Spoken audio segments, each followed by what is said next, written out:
Pour moi, le PSG est favori parce que le PSG, c'est la meilleure équipe de Ligue des Champions, mais seulement en phase de poule. Oui, c'est vrai. Donc, je suis pas inquiet pour eux.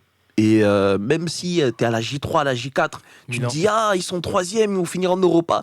À la fin de la J6, ils sont premiers et qualifiés. Donc, pour moi, je me dis, le PSG, il n'y a pas de problème. C'est les autres qui vont devoir se bagarrer. Parce que honnêtement, le PSG, il faut le dire quand même, en phase de poule, quand ils reçoivent une grosse équipe, en général, ils gagnent. Oui. C'est très très rare. Real Si, Madrid, si tu Manchester fais, City. si tu fais un bilan dans l'histoire du PSG, juste aux phases de poule, quand ils reçoivent des grosses affiches, que ce soit l'AC Milan, que ce soit le Real Madrid, que ce soit le Liverpool. Bayern, que ce soit le Liverpool, très souvent, C'est ils un gros match. ils battent leur vis-à-vis. Donc moi, je me dis, je vois vraiment Paris faire 9 sur 9 à domicile. Et il commence par le PSG, qui commence par Milan à domicile, vu que c'est un peu le gros choc, comme on pourrait dire. Et il commence par Dortmund. Et derrière, faut voir sur tes déplacements où est-ce que tu peux aller grappiller le plus de points. Étant donné l'état de forme actuel de Dortmund, on est le combien aujourd'hui? On est le 2 septembre. Au 2 septembre, parce que bon, après on va me dire, ouais, mais t'as dit ça, on est au 2 septembre, c'est la vérité du moment. Dortmund en ce moment. C'est quand même écrit l'intégrale du Big Five du 2 septembre. Donc si les gens arrivent à. Ouais, mais les gens sont de mauvaise foi de base. Mais voilà, au 2 septembre, Dortmund ne m'inspire rien de bon et ne m'inspire rien d'inquiétant, en tout cas pour le destin du Paris Saint-Germain. Donc je me dis que au Signal Iduna Park, ils sont capables d'aller chercher les 3 points. Ce qui est totalement possible. C'est- Même pour les moi, supporters de Dortmund ne sont pas forcément sereins. Mais moi, je te le dis, Ils ont c'est pas trop normalement, être si tu pars sur ça, tu fais 9 sur 9 à domicile, plus 3 points au Signal Iduna Park. Il te restera vraiment les deux autres extérieurs à jouer. San Siro, je sais pas trop à quoi t'attendre. Grosse ambiance par contre. Là, je pense qu'ils vont préparer un sacré accueil à Donnarumma. Et Saint James Park. Saint James Park, où je pense que c'est peut-être C'est l'équipe la plus redoutable pour moi. pour moi, c'est l'équipe la plus casse-gueule parce que c'est la plus Illisible. difficile à lire en fait, parce qu'ils n'ont pas d'expérience. Ils n'ont pas de Mais joueurs clinquants. ils ont pas, en fait, ils ont quand même quelques individualités assez intéressantes. Mais en fait, moi, dans l'expression collective, dans la manière de se mouvoir tous ensemble, comment le bloc équipe bouge sur le terrain, comment tel joueur est capable de faire la différence, comment tel joueur s'appuie sur la course de l'autre joueur, c'est tout bête. Hein. Mais la connexion Isaac-Gordon, même s'ils ont perdu contre Liverpool à 11 contre 10, faut voir les dégâts qu'ils ont causés dans la défense. Faut voir aussi le match à l'Etihad Stadium, comment ils ont absolument dérangé City. Et dans un monde normal où ils sont bien en place, ce match-là, à l'Etihad, ils le gagnent 3-1, ils le perdent pas 1-0, tu vois. Donc je me dis, cette équipe-là, elle est vraiment capable de poser des problèmes au PSG, et surtout, ils ont des qualités, c'est l'équipe parfaite pour être l'anti-PSG. Parce que le PSG s'oriente vers une équipe de possession, on connaît son coach, Luis Pas tout le temps. Enrique, Pas tout le pas temps. tout le temps, mais dans l'essentiel des cas, alors que Newcastle peut jouer tout type de football, mais dans une situation où ils doivent jouer le contre, je trouve que là, c'est là où ils sont plus dangereux, parce que quand on voit en profondeur du Gordon, du Isaac, ça fait mal. Ouais. T'as un pourvoyeur de ballon comme Guimarães, comme Tonali au milieu de terrain, qui est capable et de prendre le dessus techniquement, et aussi, en une ou deux touches, de faire les différences sur l'ensemble du match. Moi, je me dis Newcastle, pour le PSG, attention. C'est ce que je me dis aussi. Et il y en a beaucoup qui pointent déjà directement le Milan AC et forcément en deuxième. Mais quand on voit le groupe, je vois qu'il y en a pas mal qui n'ont pas forcément regardé Newcastle ou qui sous-estiment un petit peu trop cette équipe en pensant que l'inexpérience va payer. Mais bon, l'inexpérience, ça va 2 minutes. Tout le monde ne va pas forcément pêcher parce qu'il n'y a pas forcément cette expérience-là. Mais tu peux aussi être poussé par ton public, par ce vœu d'être en Ligue des Champions. Timothée, toi, qu'est-ce qu'on pourrait en penser par ce groupe et avec ce recrutement à près de 300 millions d'euros? Alors, moi, je dirais pas qu'on est favori, parce que de toute façon, favori, ça veut rien dire. Le jour du match, il n'y a pas de favori, faut jouer le match pour voir. Après, c'est quand même une opposition assez relevée. Je vois Dortmund quand même en dessous, parce que ils ont très mal fini la saison dernière. On était là. On était là, et au final, heureusement qu'ils l'ont mal fini, parce que sinon, on aurait le Bayern à la place. Ouais, franchement, vu les espaces qu'il peut y avoir dans la défense du Bayern, j'aurais pas été. Sur le papier, ça aurait été une autre affaire. Harry Kane face à Marquinhos. Mais Dortmund... Oui, enfin bon, Harry Kane qui a mis un penalty sur le ciel. Non, mais ça va, c'est en phase de poule, donc il l'aurait mis. Ouais. Si c'était dans le cadre d'un quart de finale, là, il l'aurait pas mis. Là, ça aurait été Voilà. bizarre. Juste avant que je te coupe, excuse-moi, Il y a pas le de souci. Paris Saint-Germain aura Dortmund à domicile, Oui. Saint James Park juste après. Ah, Je suis content. Non, je suis content. Parce que bon, en deuxième, faire Paris Saint-Germain à domicile face à Newcastle. Après, c'est Milan au Parc des Princes. Après, c'est au San Siro. San Siro. Après, PSG face à Newcastle. Et après, Et Dortmund on va à face au Paris Saint-Germain. Qu'est-ce que tu pourras en dire par rapport même à ce calendrier-là du PSG? Est-ce que c'est pas forcément le bon calendrier? Moi, je suis très content au final parce que c'est vrai que le PSG en poule, c'est une grosse équipe, mais qu'ils n'avaient pas forcément beaucoup d'opposition de qualité. Et souvent, il y avait un gros décalage entre ce à quoi ils s'étaient habitués en poule et ce qui était en phase 2 en huitième. Et souvent, c'est ça qui nous faisait défaut. Là, on va être direct dans le vif du sujet. C'est-à-dire que même si voilà, Dortmund est assez malade et semble pour moi être l'adversaire le moins dangereux de cette poule, je dis pas qu'ils sont pas dangereux, mais que c'est les moins dangereux. Ils viennent de recruter Füllkrug en plus. Oui, qui peut être une bonne option aussi. Mais commencer voilà, contre Dortmund, c'est très intéressant. Tu vas être directement obligé de mettre les petits plats dans les grands et de proposer quelque chose de solide. Ça peut être bien aussi parce que du coup, ça peut nous permettre plus vite de trouver notre 11 type, ou en tout cas de trouver la formule qui va nous permettre de poursuivre tout au cours de la saison. Donc non, au fond, je suis très satisfait de ce tirage, même si voilà, ça va pas être facile. Je pense qu'on va passer un petit peu par tous les types d'émotions. Mais si je devais donner un pronostic, je dirais quand même Paris premier. Parce que, voilà, comme on l'a dit, Paris en poule de Ligue des Champions, C'est costaud. bah, clairement, je pense que le Bayern qui rivalise avec nous en termes de résultats. Je dirais Milan deuxième, mais de très peu. Parce que Newcastle, c'est une équipe très, très, très solide. Qui a aussi de grosses individualités. Je pense notamment à Sandro Tonali, qui fait un début de saison stratosphérique. Alexander Isak, qui quand il est mis dans de bonnes conditions, et pareil, quand on le trouve en profondeur, qui généralement Très dangereux. pousse le ballon au fond des filets. Et c'est vrai que notre charnière centrale, ça peut être une de ses faiblesses, de couvrir la profondeur. Parce que Skriniar est très bon pour gérer les 1 contre 1. Mais voilà, c'est pas le défenseur le plus rapide, le plus vif. Marquinhos, c'est un petit peu aléatoire. Mais attention, parce qu'avec Luis Enrique, c'est potentiellement un Danilo Pereira qui pourrait être Peut-être. titulaire ou un Lucas Hernandez. Et pour la gestion de la profondeur, ça peut Lucas être un peu Hernandez, mieux. c'est déjà mieux. Après, voilà, moi, ce qui me fait peur, c'est aussi le duel Anthony Gordon-Achraf Hakimi. Attention, Je nous, sais. ce qu'on peut prier, c'est le retour de Mukele. Ah, parce que, moi, je n'attends parce que que ça. voilà, Mon Léao foufou Nordi. face à Hakimi, j'étais à la télé. Ça sert à rien que mais je regarde le match. Le côté gauche, Hernandez, Léao face à Hakimi et a priori Dembélé qui défend pas énormément. Voilà. On verra, on se donne rendez-vous Mais en après, octobre, c'est pas après grave. on peut avoir aussi le parallèle Mbappé face à Calabria. Non, mais bien Aïe. sûr. Non, mais totalement. Aïe, aïe, aïe. Totalement. Mais c'est pour ça, ça va être des rencontres assez serrées parce que voilà, on a des équipes qui vont réussir à appuyer sur nos points faibles. Mais en contrepartie, nous aussi, on peut causer pas mal de dégâts. Donc je dirais quand même Paris premier. Je vois pas Paris perdre beaucoup de matchs. Je pense qu'on perdra peut-être un match et on concédera un nul. Mais je pense vraiment qu'on va faire une poule très solide. Milan deuxième, mais de peu. Je pense qu'ils vont se faire très peur, notamment à Saint James Park. Newcastle troisième, mais un troisième aux allures de deuxième. Franchement, Newcastle, Liverpool, peut-être Séville en Europa League, Moi, je sacré. vous dis, hein, sur les 4 clubs anglais, là, il y en a au moins 2 qui nous rejoignent en Europa. Ah ouais.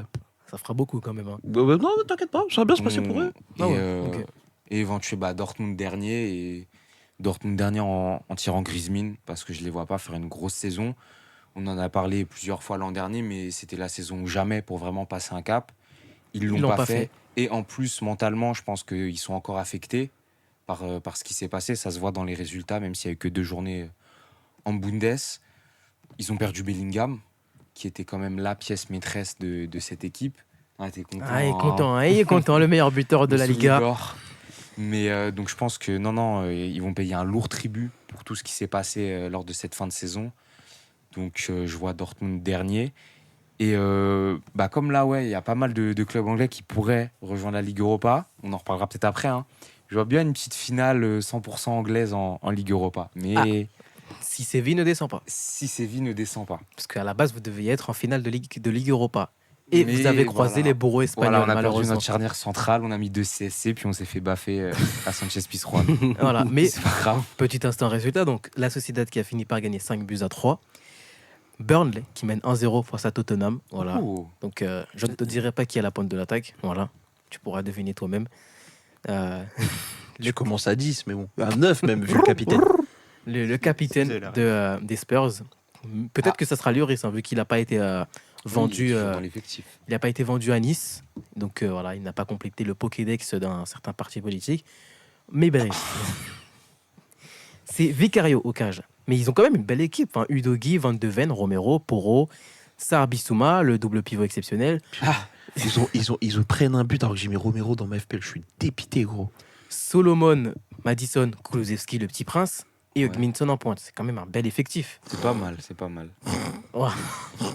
J'ai rien dit, hein. Faut pas me regarder comme ça. Oui, on va dire que t'as rien dit. J'ai rien dit. Ok. J'ai pas prononcé un mot. Qui a entendu un mot ici? On a entendu autre chose. Ah bah ouais, mais Oui. ça veut rien dire. Non, mais... Imran, l'AC Milan en Ligue des Champions cette fois-ci, après leur retour 2 ans auparavant, est-ce que c'est le moment, cette fois-ci, pourquoi pas, de make a statement et passer et finir premier après ce beau recrutement? Finir premier derrière, devant le PSG, je ne pense pas, mais néanmoins, je pense que l'AC Milan, même s'ils finissent deuxième, ce sera une équipe qui va aller encore plus loin que la saison dernière. Je vais mouiller. En finale. En finale.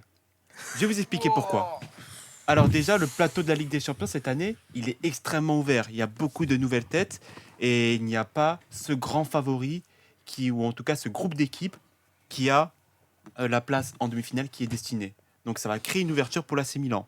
Ensuite, je vais partir d'une théorie simple, c'est que l'équipe de l'AC Milan aujourd'hui est encore plus forte que ce qu'elle était en fin de saison dernière. En fin de saison Pas dur. dernière, il y avait beaucoup de blessés et il y avait un côté droit assez inexistant. Tu jouais quasiment à 10, voire à À 9, 9. si on est un Messia, peu c'est tatin avec Messia, Calabria. c'est un certain Selmaker. Salmakers, c'était assez Ouais, mais tu catastrophique. continues de Casque jouer à est 10 parti. puisque tu fais jouer Calabria.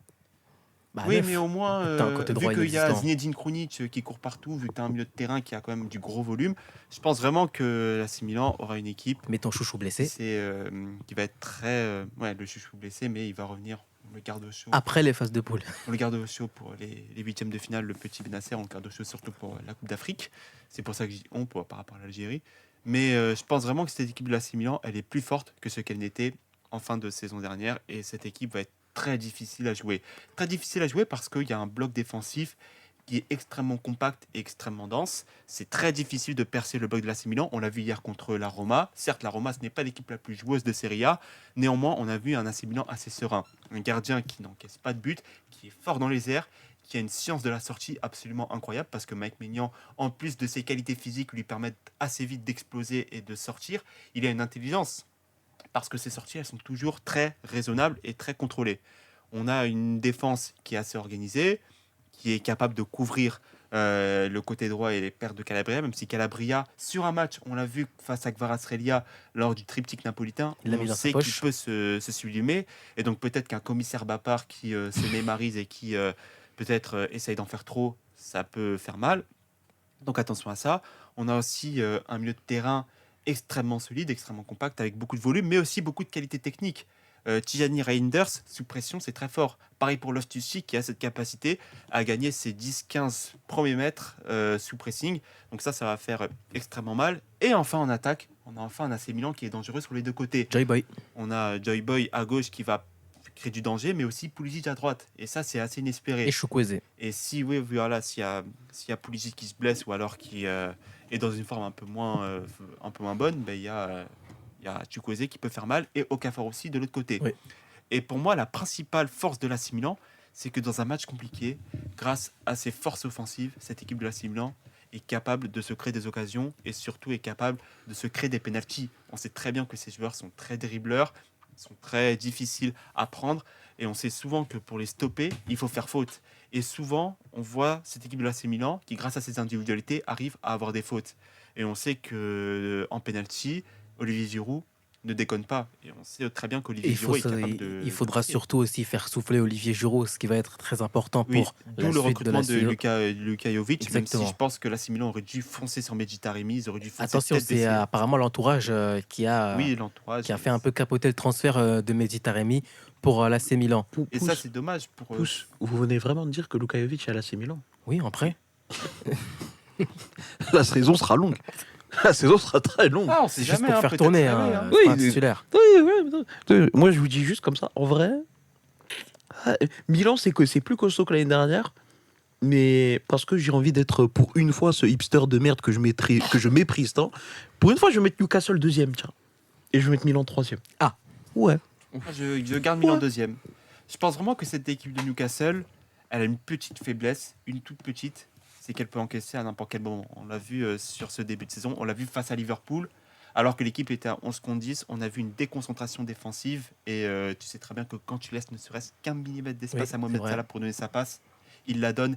Et c'est très souvent, ça fait très souvent mal. Et surtout, cette équipe de Newcastle, elle, j'ai l'impression qu'elle dépend vraiment de Sven Botman dans son organisation défensive. Parce qu'on sait très bien que Fabian Schär, c'est un bon défenseur, mais ce n'est pas ce défenseur qui te permet d'avoir une sérénité défensive. Et peut-être que cette équipe-là risque de le payer sur ses premiers matchs de Ligue des Champions et donc perdre ses premiers points qui seront absolument cruciaux pour Newcastle. Parce que pour moi, dans cette poule-là, pour se qualifier, il faut absolument prendre 4 points sur 6. Exactement. Si tu mais- as ne serait-ce que 2 points, derrière, ça va être extrêmement compliqué parce que l'équipe qui sera à 2 voire 1 point, elle sera dans une position où elle devra absolument gagner ces 4 matchs qui suivront. Et on sait très bien que si tu joues pour gagner face à des équipes qui raffolent des espaces comme le PSG, si tu joues pour gagner contre le PSG, tu peux te faire très mal parce qu'on sait très bien derrière que En Mbappé avec contre, ça va l'espace, faire très très mal ça et va surtout faire très avec mal. Je voudrais les rebondir nouveaux sur ailiers. un point par rapport à ce qu'on a vu contre Liverpool. Pour moi, tu peux pas t'appuyer sur ça parce que la déconcentration, elle est logique. Tu as passé tout ton match à attaquer, littéralement. Tu as joué super haut absolument tout le match et ça part sur une balle en profondeur, tu vois. C'est des choses qui peuvent arriver, mais c'est pas révélateur d'un mal constant qu'on a vu chez Newcastle. Est-ce qu'on a vu énormément de buts? Est-ce qu'on a vu énormément de fois Newcastle encaisser des buts comme ils ont encaissé Non, par Darwin Nunez? Justement, Pas non, tant c'est que ça, pas un mal finalement, tu profond, mais le truc, c'est que Newcastle, si jamais ils prennent un mauvais départ, ils seront dans cette position où, comme face à Liverpool, ils vont attaquer. Ils vont devoir jouer. Justement, Pour contre gagner. Liverpool, ils font un excellent démarrage. La première mi-temps, Liverpool n'existe pas. Mais le problème, c'est que Newcastle a très souvent aussi eu des difficultés à mettre ce deuxième but-là. Oui. On a vu Ça, beaucoup de ça, ratés. notamment ça, dimanche. là, je te rejoins là-dessus. Et Mais on est à sur une ces blessure, démarrages, ils sont cool. Isaac, de revoir Callum Wilson. Et on sait que Callum Wilson et Isaac, ce n'est pas vraiment la même qualité, même si Wilson, il a beaucoup planté l'année dernière, mais attention. Attention, Et mais donc, on, dans cette Les deux peuvent configuration-là- être associés. Je pense même que ça peut être une solution d'ailleurs. on verra. De toute façon, le 19 septembre, le début de la Ligue des Champions. Voilà, vous avez fait vos pronostics. Milan en finale, on retient. Si ça passe, t'as 10 points. Si ça passe pas, t'as 0. Non, il a moins 10. Voilà. Parce qu'il ne faut pas abuser du bail. Voilà. On Donc, a vu ce dictateur. voilà, on verra. Et il est d'accord en plus. Bah oui, et quand même, t'as fait un tel pronostic, là, on n'oublie pas. Osez. L'an dernier, il y a une émission où tu avais dit Napoli vainqueur de la Ligue des Champions. hein. Il mérite j'ai moins jamais 5 dit ça. pour ça déjà. Ah non, j'ai jamais dit ça.